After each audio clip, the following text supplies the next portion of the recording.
Hey guys, Mike here. So today, I'm here to talk to you about 1991's Cape Fear, starring Robert De Niro as Max Caddy. In Cape Fear, a convicted rapist after serving a 14-year-long sentence is released from prison and begins to stalk the family of the lawyer who originally defended him. And so we have Cape Fear. So guys, today's review was requested by my friend Dylan, and I'm actually really glad that he recommended this film because the last movie he recommended that I watched was Dragon Ball Evolution. So I'm just happy that he actually gave me a serious recommendation. And this was one that I'd actually not seen before, and I didn't really know what actually happened in this movie or who actually starred in it, except for Robert De Niro. All I really knew about Cape Fear was the famous scene where he hangs underneath the car, and pretty much everything that happens in the Simpsons episode that directly parodies this movie. And I was actually surprised how different the episode of The Simpsons was compared to the movie.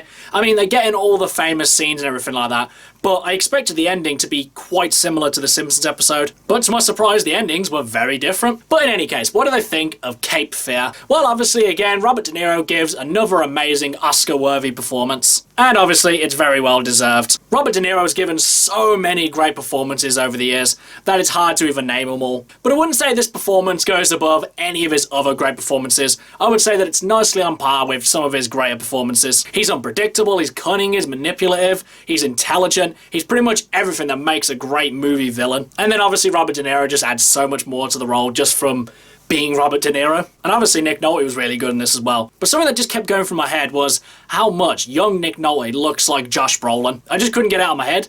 And if they ever remade this movie, I could see Josh Brolin fit into this role perfectly. But obviously this movie's already a remake, and we don't really need another remake because this one's pretty much perfect already. And I also really like the characters of Lee and Danielle as well, because they didn't act how these characters would normally act. When they're faced with Max Caddy, both of them had no idea who he was when they first met him, and when they do realise, they didn't just run away screaming or anything like that. They actually stood their ground and, looked him down and said, I'm not afraid of you. Lee more than likely said it out of genuine bravery, whereas Danielle probably said it more out of naivety, because at first she is quite attracted to him, and it's just in this scene where she first meets Max, it's just incredibly uncomfortable, and it honestly could have gone anywhere. And if this was any other movie, she probably would have ran away as soon as she realised who he was. But instead the scene's made all the more better with her naivety towards him, and probably as well a bit of curiosity from her as well, thus making her a bit more of an interesting character to watch. And the film as a whole was just incredible as well. There's always underlining tension, feeling of unpredictability, because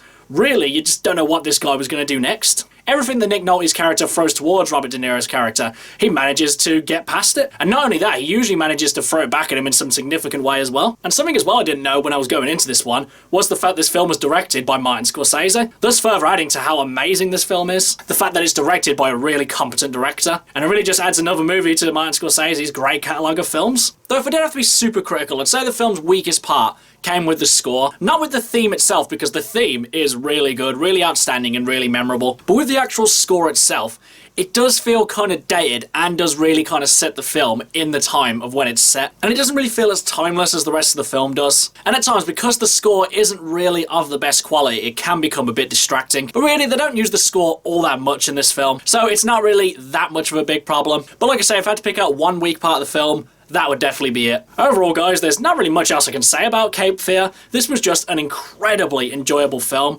From the acting, to the tension, to the unpredictability, everything is just incredible in this film. But do I think you guys should watch this one? Absolutely. If you haven't already seen Cape Fear, then you need to check this film out. This was an amazing recommendation, and I'm really happy that I watched this film. Okay, guys, that's my review of Cape Fear. Do you love it? Do you hate it? What do you think I should watch next? Whatever it is, drop it in the comments below. Until next time, I've been Michael. See ya!